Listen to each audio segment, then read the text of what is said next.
Assalamualaikum warahmatullahi wabarakatuh. Perkenalkan, nama saya Monika Rosalaflaha. Saya dari kelas 12 IPS 2. Di sini saya akan mempresentasikan tentang bencana alam tanah longsor. Nah, pasti di sini sebagian orang pernah mendengar bahkan mengetahui bencana tanah longsor. Nah, apa sih tanah longsor itu? Kenapa bisa terjadi? Apa penyebabnya? Oke, selanjutnya saya akan menjelaskan secara rinci tentang bencana tanah longsor. Nah, di dalam materi yang saya buat mencakup beberapa poin. Poin yang pertama, pengertian tanah longsor. Lalu poin yang kedua, bagaimana proses terjadinya tanah longsor? Poin yang ketiga, penyebab tanah longsor. Lalu poin yang keempat, tanda-tanda tanah longsor. Poin yang kelima, tahapan mitigasi tanah longsor.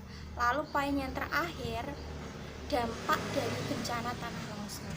Maka dari itu, di sini saya akan menjelaskan satu persatu dari poin-poin yang sudah saya sebutkan tadi. Oke, selanjutnya saya akan menjelaskan poin pertama, yaitu pengertian tanah longsor. Nah, pengertian tanah longsor itu sudah saya tulis di samping saya sini. Nah, tapi saya akan memberi penjelasan yang lebih detail lagi biar teman-teman semakin paham tentang pengertian tanah longsor. Oke, pengertian tanah longsor. Tanah longsor adalah perpindahan material pembentuk lereng berupa batuan, bahan rombakan, tanah, atau material campuran tersebut yang bergerak atau keluar dari lereng. Baiklah, selanjutnya kita memasuki poin yang kedua, yaitu proses terjadinya tanah longsor. Nah, sebagian orang pasti bertanya-tanya, bagaimana sih proses terjadinya tanah longsor itu? Nah, saya di sini, samping saya ini sudah memberikan penjelasan tentang proses terjadinya tanah longsor. Tapi sebagian orang pasti masih bertanya-tanya, masih ada yang kurang paham. Maka dari itu saya akan memberikan penjelasannya. Nah, proses terjadinya tanah longsor itu, air yang meresap ke dalam tanah akan menambah bobot tanah. Nah, jika air tersebut menembus ke dalam tanah yang kedap air yang berperan sebagai bidang gelincir, maka tanah menjadi licin dan tanah pelapukan di atasnya akan bergerak mengikuti lereng dan keluar dari lereng. Yang ketiga, penyebab terjadinya tanah longsor. Nah, tanah longsor itu disebabkan oleh dua faktor. Faktor yang pertama karena faktor alam. Faktor yang kedua dikarenakan faktor manusia. Yang pertama karena faktor alam. Nah, faktor alam itu disebabkan bisa karena kondisi geologi. Contohnya itu seperti batuan yang lapuk, terus kemiringan batuan. Lalu selanjutnya itu bisa dikarenakan iklim, karena faktor iklim. Contohnya itu seperti curah hujan yang tinggi. Nah, itu bisa menyebabkan tanah longsor. Terus yang selanjutnya bisa karena keadaan topografi. Contohnya itu seperti lereng yang curam. Nah, itu juga bisa menyebabkan tanah longsor.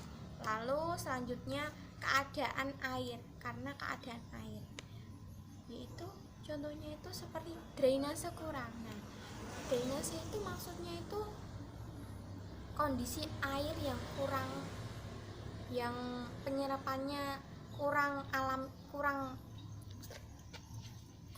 ke tanah, itu menyebabkan air itu sulit untuk menyerap secara alami ke dalam tanah. Oke, selanjutnya penyebab tanah longsor yang disebabkan karena faktor manusia. Adapun penyebab yang disebabkan oleh faktor manusia. Yang pertama, seperti pemotongan tebing pada penambangan batu di lereng yang terjal. Nah, yang kedua, penimbunan daerah urugan di daerah lereng. Nah, yang ketiga, penggundulan hutan. Yang keempat, sistem pertanian yang buruk.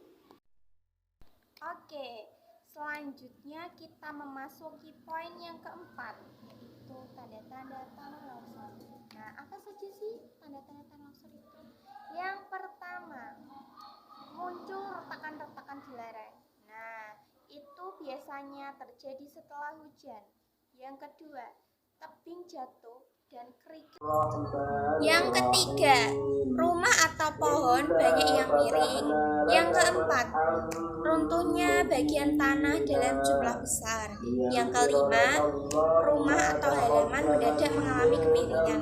Nah, itu adalah tanda-tanda pemicu terjadinya bencana tanah longsor yang perlu kita ketahui dan orang lain ketahui. Untuk apa? Untuk mengantisipasi akan adanya terjadinya bencana tanah longsor. Oke, poin yang kelima, tahapan mitigasi terhadap bencana tanah longsor. Nah, di sini saya sudah menyebutkannya. Nah, saya mau menjelaskannya agar lebih jelas lagi. Oke, yang pertama, pemetaan. Maksudnya itu kayak begini. Memberi informasi tentang kerawanan bencana sebagai masukan pada masyarakat untuk melakukan pembangunan wilayah agar terhindar dari bencana. Yang kedua, pemeriksaan. Maksudnya itu kita melakukan penyelidikan pada saat bencana tanah longsor dan setelah terjadinya bencana tanah longsor, sehingga dapat diketahui penyebab dan cara penanggulangannya. Oke, yang ketiga, pemantauan. Pemantauan itu dilakukan di daerah rawan bencana pada masyarakat yang bertempat tinggal di daerah tersebut. Oke, yang keempat, sosialisasi. Nah, sosialisasi itu maksudnya seperti ini. Kita itu memberi pemahaman kepada pemerintah, provinsi, kota, kabupaten maupun kepada masyarakat umum tentang bencana alam tanah longsor dan akibat dari yang ditimbulkannya. Nah, sosialisasi itu bisa dilakukan dengan berbagai cara. Misalnya seperti mengirim poster, pamflet, maupun memberikan omongan secara langsung kepada masyarakat maupun pemerintah. Oke, dampak positif tanah longsor. Yang pertama, menjadikan sikap waspada dan siaga. Untuk siapa? Bagi orang-orang yang bertempat tinggal di daerah rawan bencana seperti itu. Yang kedua, menambah kepedulian. Nah, maksudnya itu seperti ini.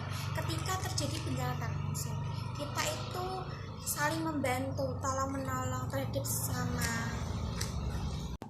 Yang ketiga, meningkatkan kesadaran diri. Nah, maksudnya seperti ini.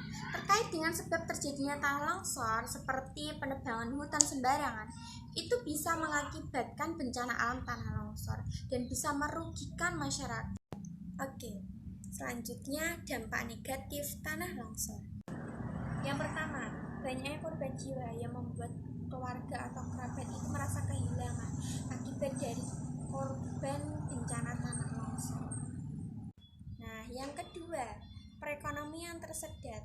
Nah, itu tuh biasanya terjadi di daerah yang terkena bencana tanah longsor. Oke, yang ketiga, kerugian negara akibat rusaknya infrastruktur yang tertimbun oleh tanah longsor. Sekian dari penjelasan saya. Bila ada salah kata dari saya maupun materi yang saya buat, saya memohon maaf sebesar-besarnya. Wassalamualaikum warahmatullahi wabarakatuh.